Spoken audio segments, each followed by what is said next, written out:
நண்பர்களே வணக்கம். இன்று நமது சேனலில் மிகவும் முக்கியமான ஒரு தலைப்பு பற்றி பேசப் போகிறோம். தலைப்பு: தாம்பத்தியத்தில் மனைவிக்கு ஏற்படும் பொதுவான பிரச்சனைகள் மற்றும் அவற்றை எப்படி தடுப்பது. கடந்த வீடியோவில் ஆண்களுக்கு ஏற்படும் பிரச்சனைகளை பார்த்தோம். இன்று மனைவிமார்களின் பக்கம் திரும்புகிறோம். திருமணம் என்பது இருவருக்குமான பயணம். ஆனால் பெண்களுக்கு சில தனித்துவமான சவால்கள் இருக்கத்தான் செய்கின்றன. இன்று 6 முக்கிய பிரச்சனைகளை பார்த்து அவற்றை எப்படி சமாளிப்பது என்று விவாதிப்போம். ரிலாக்ஸாக உட்காருங்கள். லைக், சப்ஸ்கிரைப், பெல் ஐகான் அழுத்த மறந்திராதீங்க. முதலில், ஏன் மனைவிமார்களுக்கு இத்தனை பிரச்சனைகள் வருகின்றன?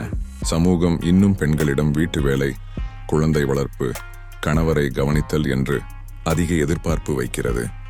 வேலைக்கும் போகும் பெண்களுக்கு இது டபுள் பர்டனாக மாறுகிறது. இதனால் உடல் மனரீதியான அழுத்தம் அதிகரிக்கிறது. சரி, நேரடியாக பிரச்சனைகளுக்கு போகலாம். முதல் பிரச்சனை: உணர்ச்சி ரீதியான தனிமையும் புரிதலின்மையும். பல மனைவிமார்கள் திருமணத்தில் நான் தனியாக இருக்கிறேன் என்று உணர்கிறார்கள். கணவர் வேலை, நண்பர்கள் என்று பிஸியாக இருக்கிறதால் உணர்ச்சி ரீதியான தொடர்பு குறைந்துவிடுகிறது. இது மன அழுத்தம், டிப்ரெஷன் வரை கொண்டு செல்லும். ஒரு ஆய்வின்படி திருமணமான பெண்களிலிருந்து முதல் 30% பேர் இந்த உணர்ச்சி தனிமையை அனுபவிக்கிறார்கள். இதை எப்படி தடுப்பது? கணவருடன் தினசரி உரையாடலை ஏற்படுத்துங்கள். இன்று உன் மனநிலை எப்படி இருக்கு என்று கேளுங்கள். உங்கள் உணர்வுகளை திறந்து சொல்லுங்கள். தம்பதியர் கவுன்சிலிங் எடுத்துக்கொள்ளுங்கள். இது உறவை மீட்க உதவும். நண்பிகளுடன் பழகுவது, ஹாபி பயிற்சி செய்வது மனநிலையை சீராக்கும். இரண்டாவது பிரச்சனை: வீட்டு வேலை மற்றும் குழந்தை வளர்ப்பில் ஏற்றத்தாழ்வு. பெரும்பாலான வீடுகளில் சமையல், சுத்தம், குழந்தை பராமரிப்பு போன்ற வேலைகள் மனைவி மீதே விழுகிறது. வேலைக்கு போகும் பெண்களுக்கு இது மிகுந்த களைப்பை ஏற்படுத்தும். இது எமோஷனல் லேபர் என்று அழைக்கப்படும்.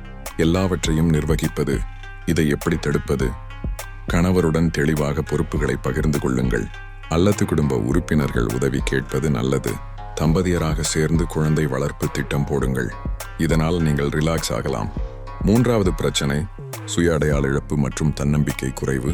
திருமணத்துக்கு பின் பல பெண்கள் தங்கள் கனவுகள், ஹாபிஸ், கேரியரை தியாகம் செய்கிறார்கள்.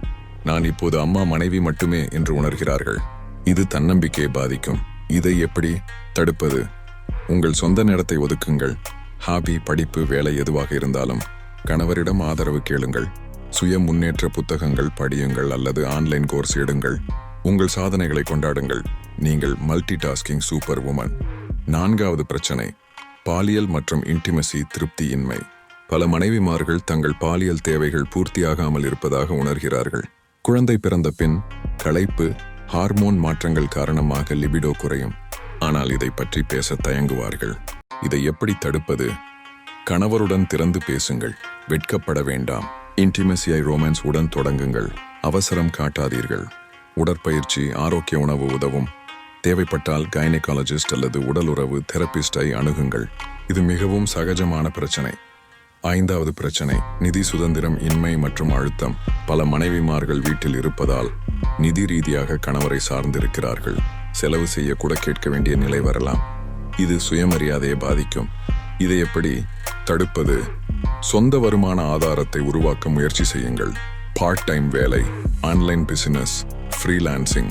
கணவருடன் சேர்ந்து குடும்ப நிதி திட்டம் போடுங்கள். உங்க பேரில் சேமிப்பு, முதலீடு செய்யுங்கள். நிதி சுதந்திரம் தன்னம்பிக்கையை அதிகரிக்கும்.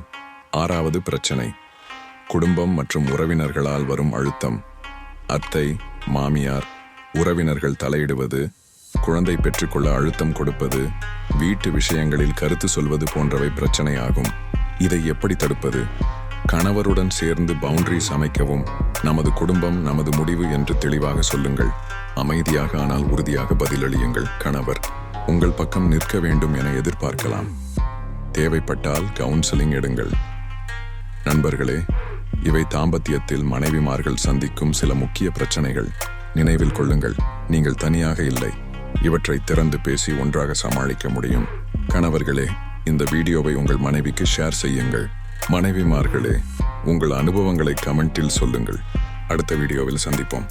நன்றி. பை.